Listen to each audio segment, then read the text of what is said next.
It all started with the crickets. My mother sweeps them off the porch, but to no avail. They seem to multiply exponentially. "They're taking over," she says melodramatically. And she sprays lemon-scented Raid in every nook and crevice, until the fragrance of artificial citrus descends upon her Texas bungalow and becomes part of our lives, like the unsightly boxes in her room she hasn't managed to unpack in decades. April and May bring more rain, which in turn brings more crickets. By June, the porch is covered in shadowy forms climbing up the wooden posts, reaching the horizontal rail just to fall off the precipice and pool under the porch.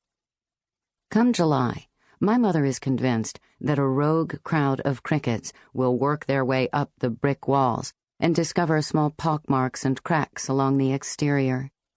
Eventually they will invade the house, she says.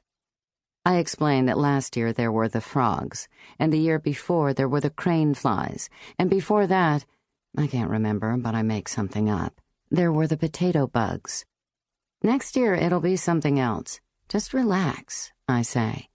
But she won't have any of it. I just can't stand those crickets, she says, getting more irate with every swipe of the broom. Let me go for my run. I'll think of something when I get back, I say, feeling myself getting impatient. Over the past months, I have become a master in avoiding fights with her. Yet the better I've become, the more she insists on the drama. The world always revolves around her. She sees no point of view other than her own. No explanations occur to her but the ones that make sense to her and her alone. I step off the porch and stretch my calves, yet my mother is determined to discuss the crickets.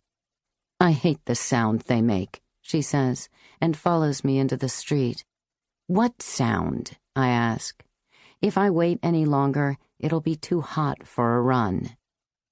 It's like an old hardwood floor when the flooring nails rub together and they squeak, she says, and holds her hand behind her ear as if she is attempting to direct sound waves into it.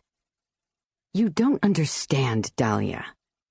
She pauses, as if something important just occurred to her. They crunch when you step on them. At least no one can come in undetected, she adds, as if her logic has a special shape that fits a special key, which in turn fits a special lock.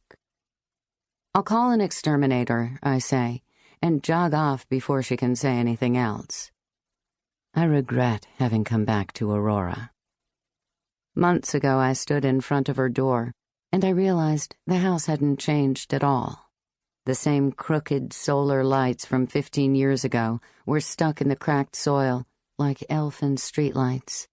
The same drab curtains covered the windows, the paint was still chipped, the door chime hadn't been fixed.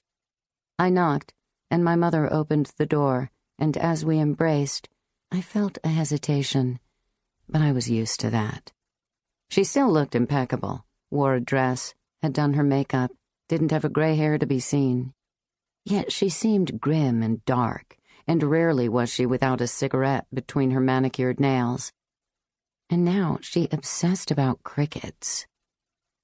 Leaving my mother's subdivision behind, I make my way down a rural road toward the woods. It's July, and the sun that was orange an hour ago is about to turn into a yellow inferno. Another hour, and everything will cook. About 2 miles into the run, I realize I haven't stretched nearly enough. I feel a slight stinging behind my left knee, an old injury that has been flaring up lately. When I reach the top of the hill leading into the woods, I stop. Hands on my hips, I attempt to catch my breath. The heat bites into me, and the sun eats my skin and eyes. I ignore the pesky insects swarming around me, barely wipe away the salty beads trickling down my neck. I scan an unfamiliar tree line to my right.